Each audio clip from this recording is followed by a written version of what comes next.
sim, eu estou bem, espero que todos estejam bem. Estamos aqui para mais uma videoaula, que no caso vai ser aula de História, direcionada para os alunos do 7º ano, em que a gente vai discutir o capítulo 3, que tem por título Reforma e Contra-Reforma. De antemão, eu peço que vocês peguem o caderninho de vocês, que o tio vai deixar uma colinha aí na tela para que vocês anotem, e abram o livro também na página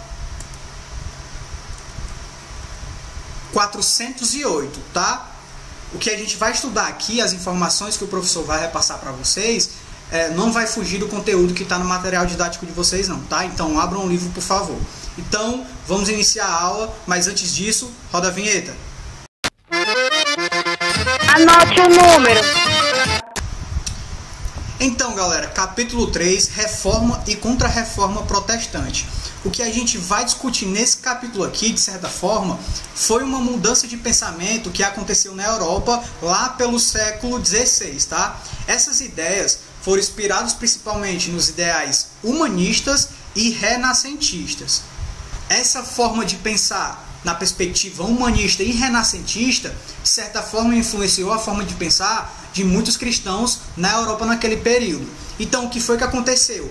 Essas pessoas começaram a contestar a forma que a Igreja Católica realizava suas atividades. Então, esse movimento de contestação fez com que ocorresse um movimento chamado de Reforma Protestante. A Igreja Católica naquele período, vendo toda aquela situação que estava acontecendo, para não ficar por baixo, ela também resolveu fazer um movimento que é chamado de Contra-Reforma, tá? Então é isso que a gente vai ver nesse capítulo.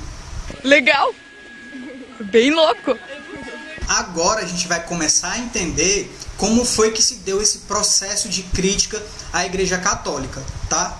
Quando a gente analisou o humanismo e o renascentismo, a gente começou a perceber que esses movimentos fizeram com que acontecessem muitas mudanças na Europa, tá? E essas mudanças aconteceram por alguns motivos. Um dos pontos em que essa mudança foi perceptível foi na ascensão da burguesia enquanto classe social, a partir das atividades vinculadas ao comércio, que teve uma abundância naquele período ali, tá? A gente percebeu também a ascensão de ideias pautadas no antropocentrismo, né, que fez com que as pessoas tivessem mudado a forma de entender a humanidade naquele período, tá? Para entender essas dinâmicas, gente, a gente precisa entender também o contexto histórico daquele período, tá? Então a gente precisa discutir a Idade Média. Certamente que sim. O que a gente sabe é que no período da Idade Média, a igreja detinha grande poder, tá? Eram inclusive grandes proprietários de terra. Porém, a partir do século XI, ali no período da Baixa Idade Média, a gente começou a perceber que a Igreja Católica começou a sofrer críticas por parte da população. E essas críticas vinham principalmente por causa de algumas atividades que eram consideradas abusivas, que a Igreja Católica realizava. O que a gente pode citar como atividade que foi criticada naquele período foi a venda de produtos, de materiais tidos como sagrados pela Igreja Católica. Além disso, a Igreja Católica vendia indulgências. O que é indulgências? É um documento que dava à pessoa o direito ao perdão diante de algum pecado que ela tinha cometido. Então a igreja vendia esses documentos. Meu Deus! Jesus!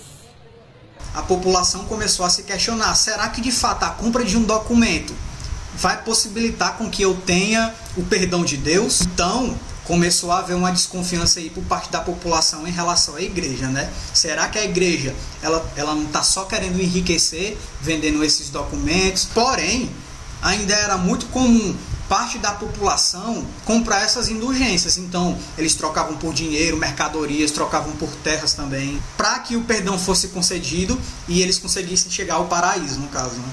Então as críticas à igreja se tornaram tão comuns que os próprios membros da igreja começaram a criticar, e eram membros tidos como grandes membros da igreja, tá?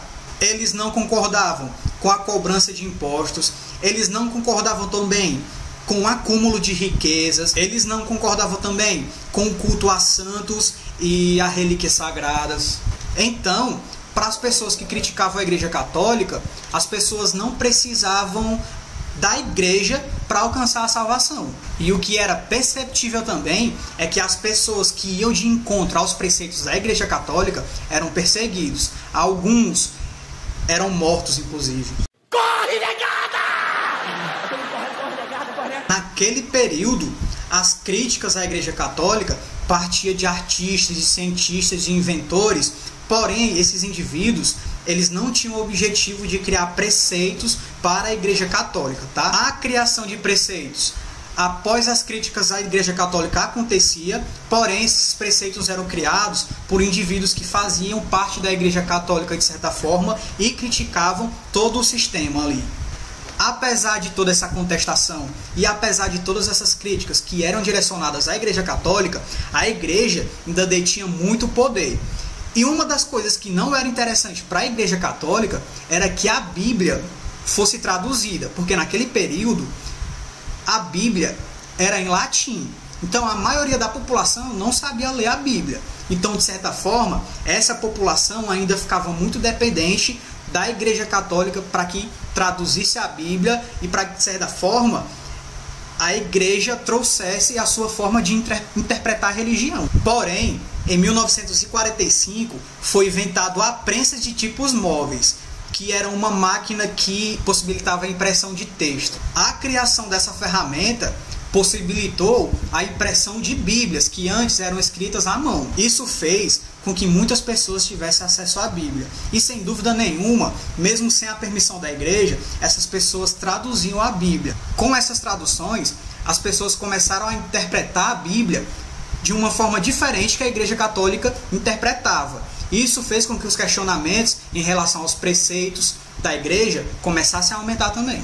Então, gente, é a partir disso que a gente começa a entender um pouco sobre esse processo de enfraquecimento da Igreja Católica naquele período, tá? Mas para materializar isso, a gente vai resolver uma questãozinha, no caso a primeira questão da página 410, tá? Então eu vou dar alguns segundinhos para vocês resolverem aí. Respondam, por favor. A few moments later. Pronto, galera, considerando que vocês responderam, caso não tenham respondido, me acompanhem, por favor. Vou ler junto com vocês. Primeira questão. Com base nos conhecimentos adquiridos até aqui, elabore uma frase com cada expressão a seguir, explicando os motivos de a Igreja Católica receber críticas do século XVI. Não sei. O item A aí, ó, acúmulo de riquezas. Uma resposta possível para quem não conseguiu responder é essa aqui, ó. Então anotem aí, por favor. O acúmulo de riquezas pela Igreja Católica na Idade Média, que incluía a propriedade de grandes extensões de terra, foi duramente questionado por alguns pensadores que acreditavam ser uma incoerência os valores cristãos. Item B, galera, venda de indulgências. Uma possível resposta é: na Idade Moderna, muitos consideravam abusivas certas práticas da Igreja Católica, como a venda de indulgências, que consistia no comércio de perdão de pecados aos fiéis. Nada difícil, né, gente? Qualquer dúvida, podem entrar em contato comigo ou falem pelo WhatsApp da escola, que a escola me repassa a dúvida e eu tiro a dúvida de vocês, tá? Então, gente, o que é que a gente tem no século XVI, em que a população, de certa forma, começou a ficar incrédula em relação aos preceitos da igreja, começou a perceber que as atividades da igreja estavam se tornando abusivas, no caso já eram abusivas, então a população ela começou a de fato criticar a igreja e os preceitos da igreja. Nesse contexto de críticas à Igreja Católica, surgiu uma pessoa chamada Martinho Lutero, que no caso era um monge da Igreja Católica, que começou a expor a sua opinião em relação a todos esses acontecimentos e a todo o contexto da Igreja Católica. A partir da exposição e da disseminação do pensamento do Martinho Lutero, ele começou a ganhar seguidores naquele período ali, tá? Mas quem foi Martinho Lutero, professor Wesley? Não, nunca nem vi. Então, galera, ó, Martinho Lutero nasceu em 1482, no território que hoje é considerado como território alemão. A família dele era católica e aos 16 anos ele entrou na universidade. Ele estudou arte, estudou filosofia inclusive, mas depois de um tempo ele decidiu entrar no mosteiro, onde ele se consagrou, né, como monge. Enquanto monge, um dos principais questionamentos que ele se fazia era de como é que um indivíduo, de como uma pessoa conseguia chegar à salvação. Será que é diante de tudo isso que a Igreja Católica afirma? Será que realmente é isso? Então, esse era um dos principais questionamentos que ele se fazia, né? Para tentar responder esse questionamento, ele dedicou boa parte da sua vida ao estudo da Bíblia. Então, a partir do estudo da Bíblia e das reflexões que ele fazia, ele chegou à conclusão que para chegar à salvação, a gente não necessitava, de certa forma, da Igreja Católica, tá? Então a gente não precisava comprar indulgências, a gente não precisava, de certa forma, praticar rituais. Então esse era um pensamento dele que já ia de encontro aos preceitos da Igreja, né? Então, para chegar à salvação, para Martinho Lutero, a pessoa, o indivíduo, precisava criar uma relação com Deus a partir da leitura da Bíblia. Ou seja, a gente já tem em mente aqui que para chegar à salvação, a pessoa tinha que, de certa forma, ter um domínio da leitura do que estava lendo, da Bíblia no caso. E isso para a Igreja Católica não era uma coisa interessante, né? Então, nas reflexões de Martinho Lutero, já apareciam algumas críticas à Igreja Católica.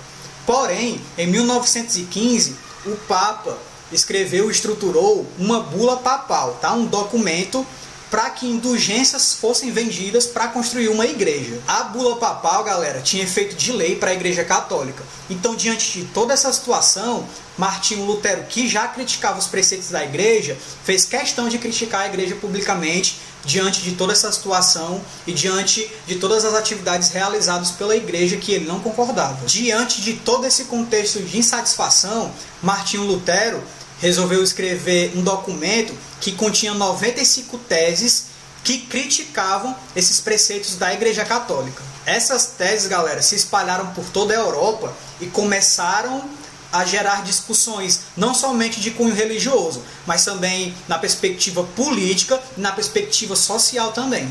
Nas 95 teses, ele defendia 4 ideias principais. Uma delas era que as indulgências não tinham valor para se obter o perdão de Deus. A partir dessa primeira ideia, surgiu uma segunda ideia, que no caso é que o perdão só poderia acontecer se o indivíduo chegasse a um arrependimento próprio e que não houvesse, por exemplo, não houvesse diretamente a inserção da igreja nesse processo. Outro preceito, o terceiro preceito, era que só a partir da Bíblia a gente conseguiria obter a verdade divina. E o quarto preceito, né, a quarta ideia principal, era que todas as pessoas deveriam ter o livre acesso à Bíblia. A partir da criação dessas 95 teses, as críticas à Igreja Católica começaram a aumentar e as ideias de Lutero começaram a se disseminar por toda a Europa. Em 1520, a Igreja criou uma bula papal que condenava Martinho Lutero e que exigia que ele se retratasse publicamente sobre todas essas ideias e sobre todos esses pensamentos. Como resposta para esse movimento da Igreja Católica, Martinho Lutero queimou em praça pública essa bula papal. Estou sentindo uma teta! Diante de tudo isso, era impossível que a Igreja Católica não perseguisse Lutero. Tanto que ele teve que se exilar para não ser morto, né? O interessante de se falar é que enquanto ele estava exilado, enquanto ele estava escondido, ele traduziu a Bíblia, ele escrevia cartas criticando a Igreja Católica. Foi aí que, a partir dessas críticas, da disseminação e da estruturação de novos preceitos, que começou a surgir a ideia de Igreja Luterana. Foi a partir da criação da Igreja Luterana que a Reforma Protestante começou a se materializar de fato. Então é a partir daí que o cristianismo vai se consolidar de outra maneira, tá? Agora, galera, é hora de praticar, tá? Então a gente vai na página 412 do livro de vocês, questão 4. Por gentileza, respondam aí. Vou dar uns segundinhos para vocês responderem. A few moments later. Pronto, galera, vamos lá. Vou ler com vocês. Quarta questão. Busquem um dicionário o significado da palavra reforma. Depois, explique com suas palavras por que o movimento liderado por Lutero foi batizado como Reforma Protestante. E aí, gente? É o quê? Então, galera, o significado de reforma.